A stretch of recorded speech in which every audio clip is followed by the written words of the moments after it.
How to cure insomnia. 3 parts. 1. Improving your sleeping habits. 2. Making lifestyle changes. 3. Seeking professional help. Part 1. Improving your sleeping habits. 1. Make your bedroom comfortable.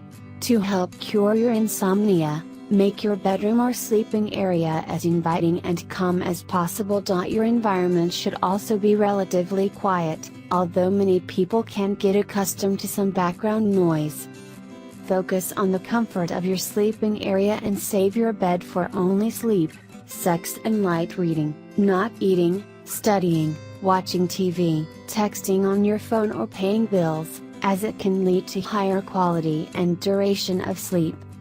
If you live in a noisy neighborhood, consider wearing earplugs or buying a white noise machine. White noise, like the sound of static, drowns out other more distracting noises. Make your bed with comfortable sheets that don't make you too hot or cold at night. In general, try to keep your room cool, around 60 to 65 degrees Fahrenheit, though this may be too cold or impractical for some. Wait until you're comfortably drowsy to go to bed and don't try too hard to fall asleep. If you can't sleep, get out of bed after 20 minutes and do something relaxing. 2. Make your bedroom dark. For your body to think that it's time to fall asleep, your sleeping environment has to be relatively dark, although many people can get accustomed to some amount of light. Darkness triggers the release of hormones, such as melatonin, in your brain that initiate the sleep cascade and promote deep sleep. As such, close all your blinds and turn off all sources of illumination that you can see from your bed. Don't browse the internet on your phone while in bed, as the bright screen can make you more alert and less drowsy. Use thick blackout shades to prevent light from coming in through your windows, or wear a sleep mask over your eyes. Avoid bright and noisy alarm clocks and remove them from view.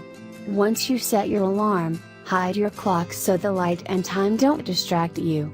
Watching the time can increase anxiety and make insomnia worse. 3. Develop relaxing bedtime rituals. It's important to develop relaxing rituals in the latter part of the evening to prepare your mind and body for sleep. Work, school, exercise, paying the bills and preparing meals can all be stressful, so having activities to help you unwind before bedtime can help promote better sleep and either combat insomnia or reduce the risk of it developing. Various relaxation techniques are proven to calm the brain and body, such as progressive muscle relaxation and deep breathing techniques. Progressive muscle relaxation or PMR teaches you how to relax your muscles through a 2-step process. First, you intentionally tense muscle groups in your body, such as your neck and shoulders. Next, you release the tension, focusing intensely on one body part at a time. Try this each night before bedtime.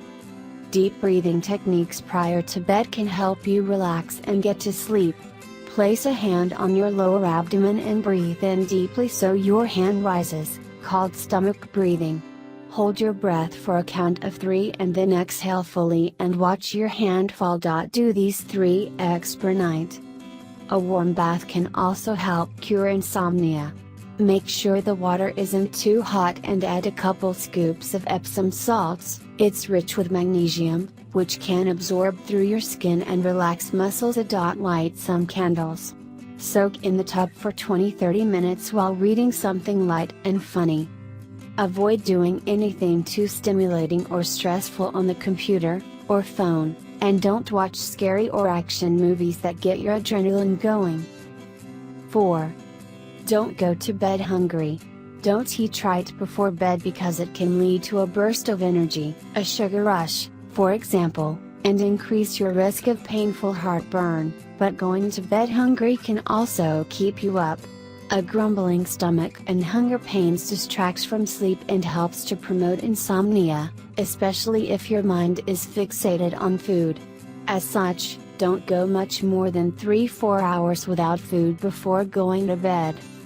If you need a snack after dinner, stick to healthy and light stuff, such as fruit, veggies, low-fat dairy and whole grains. Some foods, especially poultry, contain amino acids, tryptophan and glutamine, that promote sleepiness.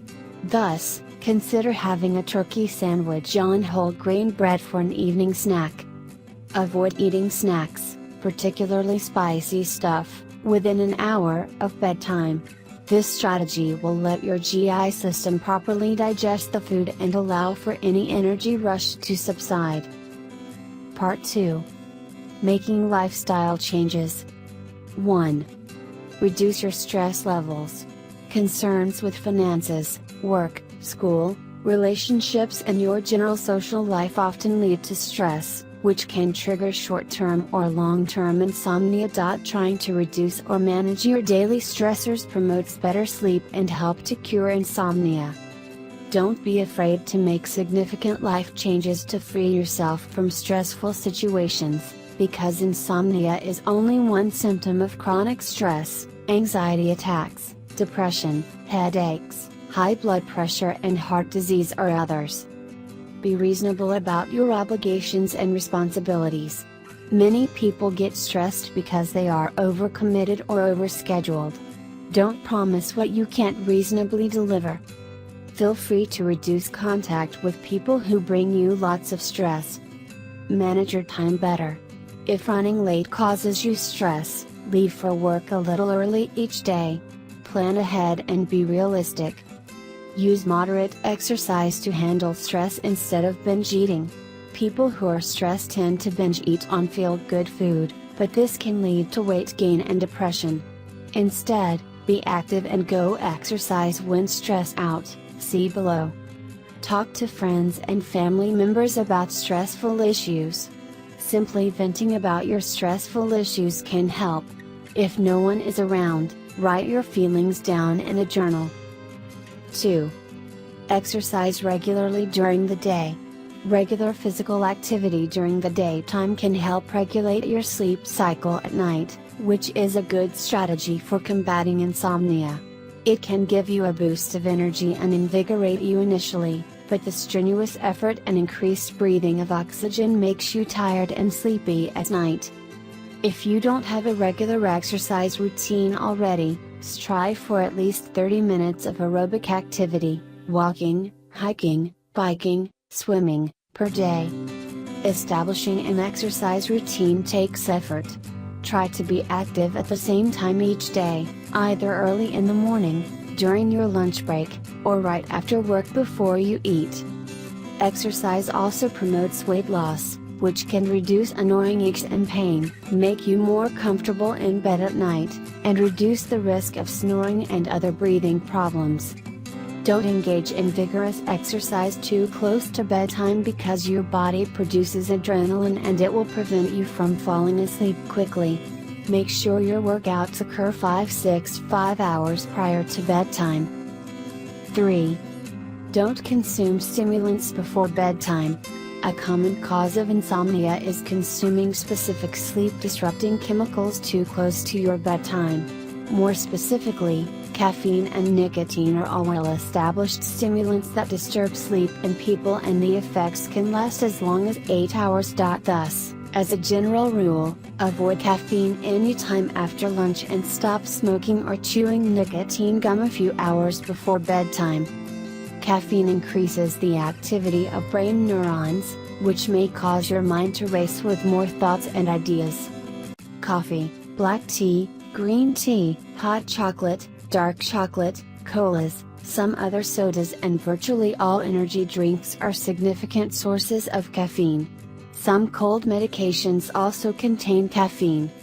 Although drinking alcohol can certainly make people drowsy, it's a nervous system depressant. It often leads to a lesser quality of sleep, more restless and not as deep. Keep in mind that sugar, especially the heavily processed types, is also a stimulant and should be avoided for at least an hour before heading to bed. Part 3. Seeking professional help. 1. Schedule an appointment with your doctor. If some short-term sleeplessness has transitioned into full-blown insomnia, despite your efforts with lifestyle changes, then make an appointment with your doctor. Your doctor will try to determine if you have an underlying medical condition that's causing or contributing to your insomnia. If so, then treatment should focus on the underlying health condition first, and the sleeping difficulty should then fade away secondarily. Common causes of insomnia include chronic pain, depression, restless leg syndrome, sleep apnea, severe snoring, bladder control problems, arthritis, cancer, hyperthyroidism, overactive thyroid, menopause, heart disease, lung disease, and chronic heartburn. Ask your doctor if any of your prescription drugs can potentially trigger insomnia. Problematic drugs include those used for depression, hypertension, allergies, weight loss, and ADHD, such as Ritalin. Check the labels of any medications you take regularly. If they contain caffeine or stimulants like pseudoephedrine, they may be causing your insomnia. 2. Ask your doctor about pharmaceutical sleep aids. If your doctor thinks it's necessary or helpful, they may prescribe medication to help you get to sleep. Some drugs are better for short-term insomnia, recently acquired, whereas others are more powerful and better for long-term, chronic, insomnia. Most doctors don't prescribe drugs for insomnia in conjunction with different drugs to treat other underlying medical issues. Mixing different drug classes increases the risk of side effects, see below. First choice sleeping pills for short-term insomnia include isopicolone, Rameltian, Zalplan, and Zolpidem. Additional prescription medications used to treat insomnia include diazepam, lorazepam, and clozapam. Note that some insomnia medications can be habit-forming and may come with unpleasant side effects, including low blood pressure, nausea, anxiety, daytime drowsiness, and sleepwalking. 3. Consider cognitive behavioral therapy, CBT. Get a referral to a psychologist or therapist who practices CBT, which can be helpful in relieving insomnia. CBT is used to negate factors that exacerbate insomnia, such as negative thoughts, poor sleep habits, irregular sleep schedules, poor sleep hygiene, and misunderstandings about sleep. CBT represents a good option if you want an effective medical treatment, but are not interested in sleeping pills. CBT can involve sleep education, info on sleep hygiene, relaxation training, cognitive control, psychotherapy, and/or biofeedback. CBT promotes behavioral changes by getting you to keep regular bedtimes and wake-up times, as well as eliminating afternoon naps. Your CBT therapist will work with you to help control or eliminate negative thoughts, worries, and any false beliefs that are causing sleeplessness. If you can't get a referral from your doctor, you should be able to find a list of CBT providers through your insurance. 4. Get a referral to a sleep clinic. If you have chronic, long-term, insomnia that's not going away after implementing the above-mentioned advice, then get a referral from your doctor to a sleep clinic. Sleep clinics are run by doctors, nurses, psychologists, and other health professionals with specialized training in sleeping disorders and remedies. You'll sleep overnight in the clinic while hooked up to various devices, such as a polysomnogram, that monitor your brain waves and level of consciousness. People with chronic insomnia usually don't experience much or any time in the REM, rapid eye movement, phase of sleep compared to people who sleep normally. REM sleep should occur about 90 minutes after falling asleep. Intense dreams happen in this stage. People with insomnia also have difficulty initiating non-REM sleep to start with, but once there, often don't transition to deep non-REM and finally REM sleep. Thank you for watching. Please subscribe the channel.